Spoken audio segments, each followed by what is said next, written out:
नमस्कार विद्यार्थी मित्रमैत्रिणींनो, बुल्स अकॅडमीमध्ये आपलं सर्वांचे स्वागत आहे। या व्हिडिओमध्ये आपण 2025 मध्ये विविध परीक्षेत झालेले न्यायालयीन प्रश्न आपण बघणार आहोत। जिल्हा न्यायालय झालेले पेपर जे समाधान निमसरकार सरकारचे जे श्याम कट्टा प्रकाशनाचे पुस्तक आहे त्या पुस्तकातून आपण हे रिवाइज करत आहोत। जर तुम्ही जिल्हा न्यायालय म्हणजे न्यायालय उच्च न्यायालय मुंबई उच्च न्यायालय किंवा औरंगाबाद किंवा जो नागपूर खंडपीठासाठी तुम्ही आता फॉर्म भरले असणार आणि 26 एप्रिलला एक्झाम आहे, तर तुम्हाला PYQ बुक घ्यायची असेल तर तुम्ही हे घेऊ शकता। श्याम कट्टा प्रकाशनाचं आहे। भारतातील सर्वोच्च न्यायालय कुठे आहे? तर नई दिल्ली। महाराष्ट्र राज्याचे उच्च न्यायालय कुठे आहे? मुंबईमध्ये। मुंबई उच्च न्यायालयाचे खंडपीठ कोठे कोठे आहेत? तर नागपूर, छत्रपती संभाजीनगर जे आधी औरंगाबाद म्हणून नाव होते आता छत्रपती संभाजीनगर आहे, आणि पणजी गोव्याची राजधानी पणजी या ठिकाणी मुंबई उच्च न्यायालयाचे खंडपीठ आहे। आता नवीन कोल्हापूरला सुद्धा तयार करण्यात आलेलं आहे, ते आता करंटमध्ये आहेत। त्यानंतर आहे दिवाणी खटले कोणत्या न्यायालयात चालतात? तर दिवाणी न्यायालयामध्ये चालतात। त्यानंतर फौजदारी गुन्ह्याशी संबंधित खटले कुठे चालतात? तर सत्र न्यायालय किंवा फौजदारी न्यायालयामध्ये चालतात। जिल्हा स्तरावरील सर्वात वरिष्ठ न्यायालय कोणते? तर जिल्हा व सत्र न्यायालय हे जिल्हा स्तरावरील सर्वात वरिष्ठ न्यायालय आहे। जिल्हा न्यायालयात खटला दाखल करणाऱ्या व्यक्तीला काय म्हणतात? तर वादी म्हटलं जाते।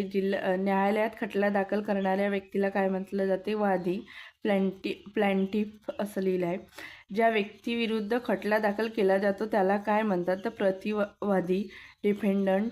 त्यानंतर हा प्रश्न आहे फौजदारी गुन्ह्याची पहिली माहिती पोलीस ठाण्यात नोंदविण्याच्या प्रक्रियेला काय म्हणतात? तर प्रथम माहिती अहवाल म्हटलं जाते।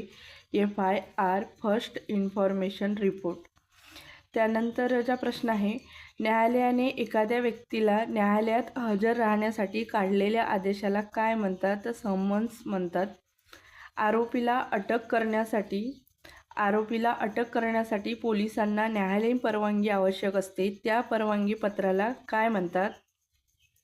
अटक वॉरंट म्हटलं जातं। शपथपत्र म्हणजे काय? तर शपथ घेऊन केलेले लेखी निवेदन।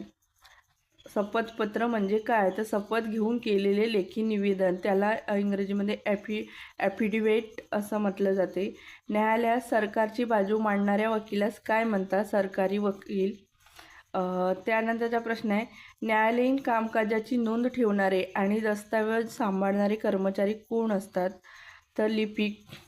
त्यानंतरचा प्रश्न आहे न्यायालयांना निर्णय प्रक्रियेत मदत करण्यासाठी कायद्याचे संशोधन करणाऱ्या अधिकाऱ्याला काय म्हणतात? तर विधी म्हणतात।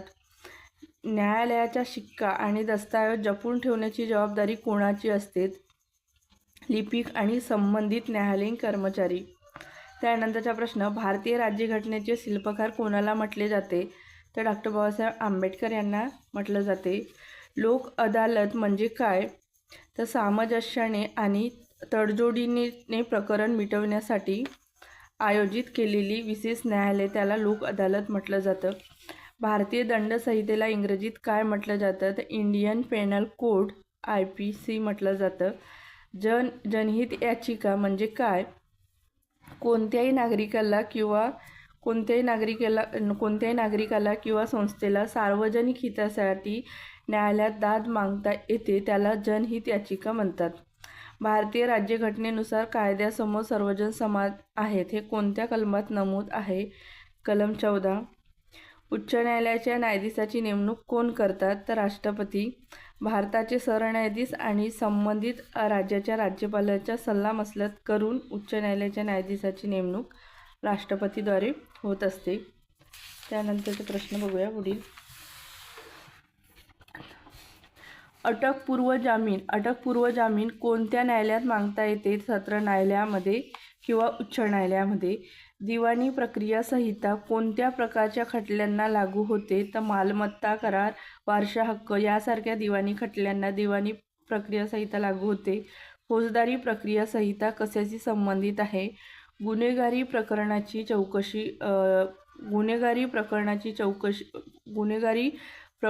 चौकशी, तपास आणि खटला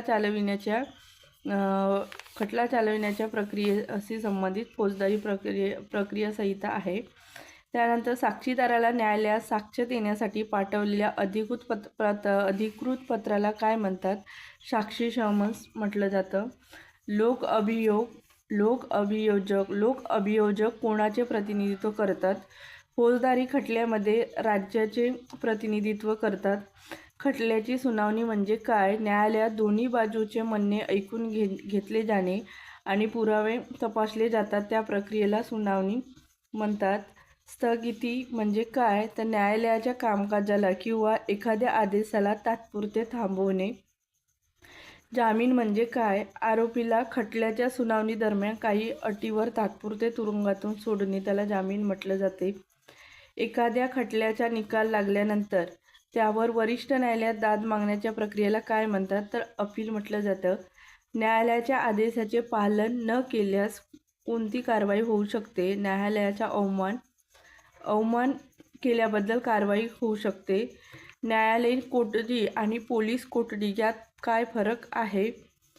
तर पोलीस कोठडीत आरोपी पोलिसांच्या ताब्यात असतो चौकशीसाठी, तर न्यायालयीन कोठडीत आरोपी न्यायालयाच्या नियंत्रणाखाली तुरुंगात असतो.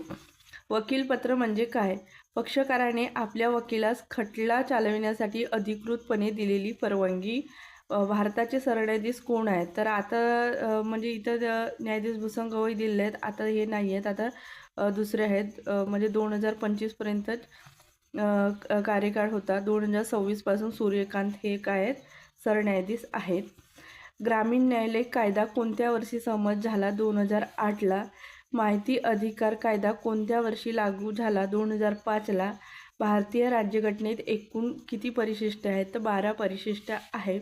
तर हे एकूण 38 प्रश्न आहेत जे 2025मधील विविध परीक्षेमध्ये आले होते आणि ते न्यायालयासंदर्भातले प्रश्न आहेत. ते PYQ आहेत, त्यामुळे आपण हे घेतलं आहे. जर तुम्ही या चॅनलला नवीन आले असाल तर चॅनलला सबस्क्राईब करून घ्या आणि तुमच्या मित्रमैत्रिणींपर्यंत शेअर करा.